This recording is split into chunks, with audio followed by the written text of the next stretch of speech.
बिस्मिल्लाहिर्रहमानिर्रहीम। अस्सलाम वालेकुम। किसी शख्स ने लिखा कि मेरे अब्बू जान एक वाक़या सुनाया करते थे। मेरे अब्बू जान ने बताया कि किसी वक्त में एक आदमी रात के टाइम कब्रिस्तान में एक नाश के साथ उसने ज़िना किया। उस वक्त का जो बादशाह था वो नहायत नेकसिफ्त इंसान था। उसके ख्वाब में एक सफ़ेद पोश आदमी आया।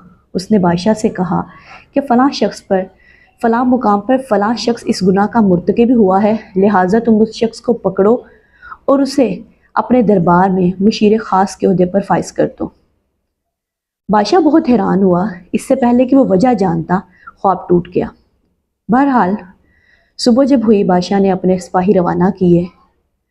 जब सिपाही उस जगह पर पहुँचे, उस मुकाम पर पहुँचे जहाँ वो आदमी मौजूद था, उस आदमी ने जब सिपाहियों को देखा तो उसे अपनी मौत यकीनी नज़र आई।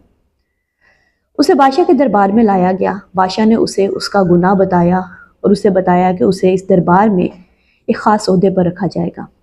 वो बहुत हैरान हुआ। बहरहाल अगले दिन फिर से बादशाह को ख्वाब में वही सफ़ेद पोश इंसान नज़र आया। बादशाह ने उस सफ़ेद पोश से वजह पूछी कि इसने इतना बड़ा गुनाह किया है और इसे इतना बड़ा ओहदा। सफ़ेद पोश ने कहा कि इसने जो गुनाह किया है अल्लाह ताला के यहाँ ये बहुत सख्त गुनाह है, इसकी कोई माफ़ी नहीं है, इसकी सज़ा आखिरत में लिख दी गई है। क्योंकि अभी इसकी मौत का वक्त मुकर्रर नहीं हुआ, इसलिए अल्लाह ताला चाहता है कि इसे दुनिया की ऐशो इशरत में इतना मुब्तला कर दे कि ये कभी भी अपने इस गुनाह पर शर्मिंदा ना हो सके। वो इसी खुशफहमी में रहे कि मैंने इतना बड़ा गुनाह किया, बजाय मुझे सज़ा मिलने के मुझे इतना बड़ा ओहदा दे दिया गया है।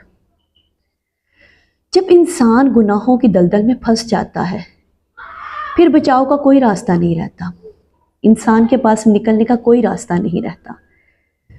तो वो आदमी फरमाते हैं कि जब मेरे अबू उठे, उन्होंने मेरे सर पे हाथ फेरा और कहने लगे, बेटा गुनाहों पर अजाब ना आना उस वक्त कि अगर आप पर बहुत बड़े आप गुनाह कर रहे हो और आप पर अजाब नहीं आ रहा तो ये अल्लाह की रहमत है, लेकिन उस पर अगर आप तौबा नहीं करते, नादिम नहीं होते, शर्मिंदा नहीं होते, तो इसका मतलब ये है कि आपकी आखिरत तबाह हो चुकी है।